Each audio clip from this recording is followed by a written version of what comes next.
people like me as much as they've loved Danny Sir in Barsaat. But yeah, I mean, that's how it is, you know. I mean, I've done what Vikrant and Sanya have done for so many years. I've done that in my career. It's time for me to move on and try to play characters which suit my role, my age, my, and also I'm trying to break my image. So yes, definitely, I'm lucky that I got a chance to play this character.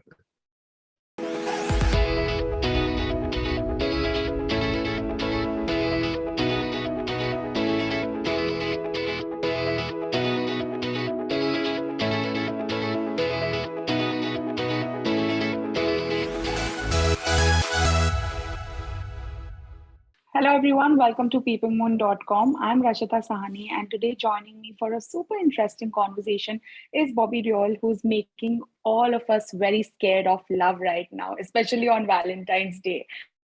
Bobby, I watched the trailer of Love Hostel and you really look your part. I also watched the first 20 minutes of the film, and the opening it really, I found myself in a situation where I wanted to know more and more about what happens next.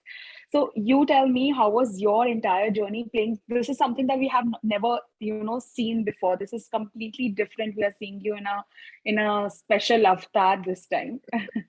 Thank you so much for your appreciation. I've been deliberately trying to do different kinds of characters, and luckily, Red Chilies gave me an opportunity to play this character, a different character once again. So the journey began when I got a call from Gaurav and Red Chilies. He said this बहुत interesting subject है, तू सुन ले एक बार. Director Shanker Raman है, उन्होंने एक film बनाई है Gurgaon. And I said, okay, fine, let's hear it out. And Karan had already taken away the freedom of meeting people, so we were on Zoom chat, and I met all the team, even Drishyam, who's a partner with Reddy's, and also very passionate filmmakers, So when I heard the subject, I was very intrigued, and it's like a character which once in a lifetime you get a character to play like this, and so there were certain things which I needed to be worked on, and I in the beginning I was a little apprehensive, but then I had another meeting with them, and then when I started interacting with Shanker Raman, it was just amazing. I mean, that man is so talented, and he has no egos. He's so open to discussion. And I think that really made this whole effort of working with him even more pleasurable because we discussed, I gave my inputs, he gave his thoughts, and then it's not like he accepted all my thoughts or rejected all my thoughts, but it was at least as an actor, you get to realize that the director is so much into his work, his script, that it was really great pleasure working with Shankar, and then the look was worked on, and he had already said, he already had it in his mind that, I want him to look worn out. So he said, I want him to have this little burnt mark on his face, and bent nose, and unkept beard. So I was like, yeah, let me keep my, I'll grow my beard for 2-3 months, keep it unkept, not color it. Obviously, I had to color my hair to match my beard, and did a lot of prosthetic work for that. And it used to take around 3 hours in the beginning to get the look, and then eventually came down to those. But it was a great experience, the whole process of getting ready for shoot and playing the character. So I think it was great fun. And also working with, the rest of the cast. I mean, obviously I don't interact with everybody in the film, but Sanya and Vikrant, I mean, such talented and passionate actors, it was just a pleasure working with them because, casting is the most important thing. I think if anyone was an outcast who got casted in this project was me, because of the image I have always had, and to get a role like this. For me, it was like the most awesome thing that happened. And it was really nice, the whole team, Drishyam Films, Red Chilies, the whole team was just fun being on set with every one of them, Yeah. because everybody was so involved while working on this film, because this is that kind of film which needs that kind of passion to, Correct. yeah.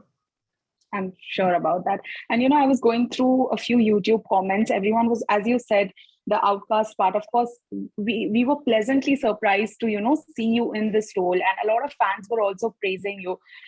Your look, especially as you mentioned about your look, it has come out really well. Now, I also noticed a comment that said that this looks like a modern day Barsaat, where like Vikrant and Sanya are like Bobby and Twinkle, and Bobby now is playing the role of Daddy. And I was like, okay, I could relate to it a bit. But what do you have to say about this thing?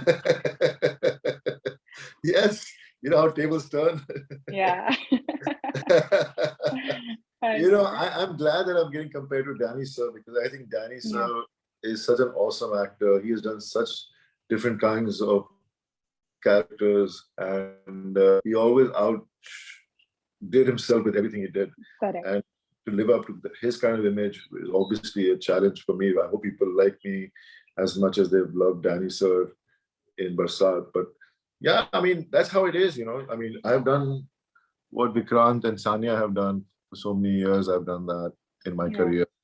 It's time for me to move on and try to play characters which suit my role, my age, my, and also I'm trying to break my image. So yes, definitely, I'm lucky that I got a chance to play this character. And also talking about your character now, it comes across as something, full of terror. When you watch it, you actually get goosebumps. You want to know what's going on in this man's mind. I'm sure while you were playing this role, then it must have been emotionally challenging as well. Now, as an actor, how do you manage to detach yourself from the characters that you play? But honestly, you're right about that. I mean, yes, when you play a character and it's a character who's so vicious, so mean, so horrible, so gruesome, you start to feel those emotions, and yes, it disturbs your mind. But end of the day, when I finish work, I snap out of it, because I'm with my team, my crew, my hairstylist, my makeup artist, my security, my staff, and we all laugh and joke. And then I meet the same actors who have just shot or have been rude to, and we're all normal people. We were just working, and then reality comes back to being normal. So definitely you hate being horrible, but I don't think it can play on my mind. Yeah, I felt this when we were doing Aashram a lot, and in the beginning I was like a little worked up about it, but I think the experience of doing Aashram kind of made me come out of that feeling, and helped me to realize that it's not real. And then I come home, I see my family, and they all look at me, and I'm Yeah. this beautiful family, and I'm just happy. Fantastic. And last week I spoke to Sanya and Vikrant both, and both of them said when we met Bobby sir, there was this like fan moment that happened. We met at the hotel, and Sanya said I was quiet the entire time, and Vikrant was going on like talking about how we have been his fan. And I was like, yeah, that is what happens when you work with someone who has been in the industry for so long, who has had massive hits, and who has just given so much to the Indian cinema as a whole. Now, when you work with new age actors like Vikrant and Sanya, is there a difference in the form of acting that you find in their process? First of all, I have to tell that moment in my life. The first time I met Vikrant and Sanya, Yeah. I was in my room. I just woke up, and there was a knock on my door, and I said, "Yes, please come in." And I suddenly see Vikrant and Sanya walking in, and they just walked in, and they were like these young kids who were just looking at me with this look in their eyes, and just kept telling me that how much they have been fans of mine, and how much they love my work, and how much they've danced to my music, my songs. I was so touched. I was so overwhelmed. I mean, they didn't need to do that. That just showed me that how down to earth and how grounded they were, and that is the reason why there's so much sincerity in their approach to work. When I was working with them, I could see that the passion they have, the way they, they bring out the nuances, the way they react and act, and they don't look like themselves. They look like Ashu and Jyoti, you know. Yeah. So I think it's nowadays the actors are so well prepared, you know, because I've worked with a lot of actors who are very young in class of '83. Then I work with actors who have not had the opportunity, like Chandan Sanyal, Roy, and people like him, and a lot of other actors, Tushar, and everyone in Aashram, Darshan, there's Tanmay, there's so many of them, Sachin, and they're also well prepared. I used to keep learning my lines and keep repeating it in front of them so that I could be at same level as them, because I was playing characters where I never spoken the language. Even in Love Hostel, I speak in Haryanvi, and I do a lot of workshops to get the accent right so that the character actually looks the character, and I really enjoy the whole process. Fantastic. And I think it all looks worth it. We'll also know more about it on 25th Feb when we finally watch the film. Honestly, I'm very excited to watch it because they made me see the first 20 minutes and I was like, this is so unfair. I want to see the entire movie right now. And they were like, no, you have to wait now. But yeah, that is what, intriguing parts do to you. So completely agree to that. Also talking about this web space, I remember last year when we spoke about, the OTT boom and you being hailed as the king of OTT after Aashram and all of that happened. Now I see there is this like kind of a reinvention, if I can call that, that's happened with you.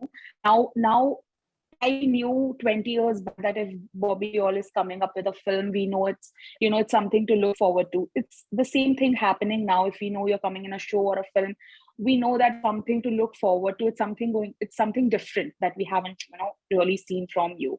How do you feel about this entire OTT thing? Do you feel that now actors who are actually very deserving are getting meaty parts, unlike, Bollywood films where only maybe A-listers get certain parts? Obviously, I mean, when it comes to theatrical releases, commercial aspect comes to play, and then people get insecure about taking actors who they don't have confidence would, get the commercially get the expense back. Yeah. But that's the reason why a lot of actors who are very talented never got chance to work. But OTT platform has broken that and is giving so many good actors a chance to showcase themselves, and it's amazing because I watch a lot of OTT because I'm doing so much OTT myself. Yeah. I see these actors and I'm like, wow, I've seen 2, 3 shows of them and they look different, each of them. Sometimes I don't even recognize them and they've done such a good job. So definitely, it's giving everybody, actors who are new and young, actors who are old, from struggling from so many years, getting a chance now. So I think it's the best thing that's happened. Okay.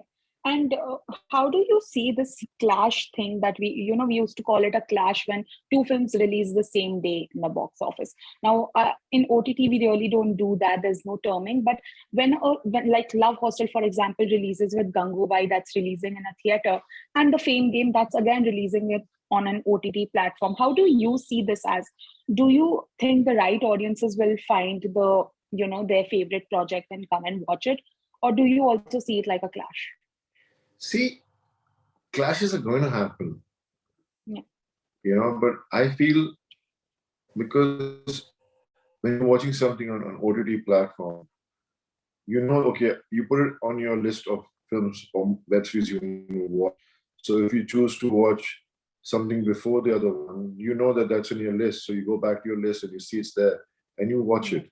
And then eventually, whichever gets more appreciated, not because of anything else, because people find it interesting, will they have more viewership, And sometimes certain shows kickstart a little later, because it's there on your OTT platform, and then suddenly that show becomes more viewed slowly and steadily, So that's how it is now. Yeah, agreed completely. And also talking about the parts that you select, as I mentioned, these parts are very versatile, and also that we get to see something different in everything. What is your process like to give your nod to a project? Like, as you mentioned for Love Hostel also, you heard and then you took your time and then you gave it your nod. How is your process like? See, the thing is, when I heard Love Hostel, I felt there was a lot of potential in my character. It's just that the way it was written at that point, it wasn't showcasing that. It wasn't bringing that out, that element. So that was my only झिझक वही थी बस. उसके बाद में, but I discussed with Shankar Raman. I'm telling you, if you meet Shankar Raman personally, you'll realize that man is such a saint, you know. And then you look at his work or movies he's made. He's made Gurgaon, now he's made Love Hostel. Wow. Like, this saint has made a film like this. You know, so it's just I mean, I just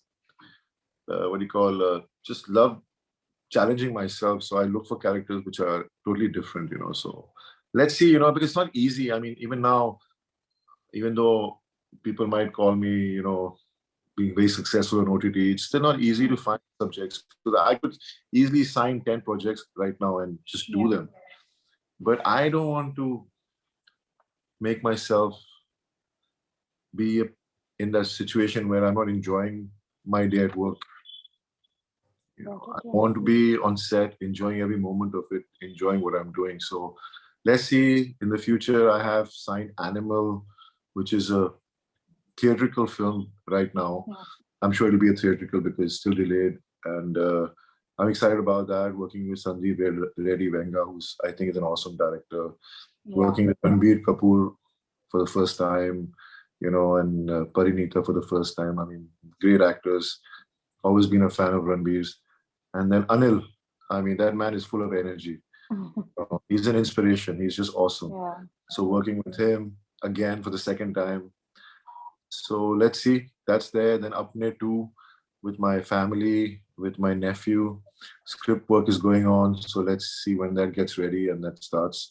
Then I'm into meeting a lot of people, reading a lot of scripts, looking into projects which are slice of life kind of movies, you know, feel good kind of films, because I want to do various kind of cinema, not just stuck to one kind of intense or gritty kind of stuff. So let's see what comes out next. Fantastic. Thank you so much, Bobby, for getting into this conversation. It's always so lovely chatting with you. And I just wish we never stop, or, you know, getting more and more work from you and seeing you more and more on all platforms. Thank you so much. You take care. Take care. Bye. Bye.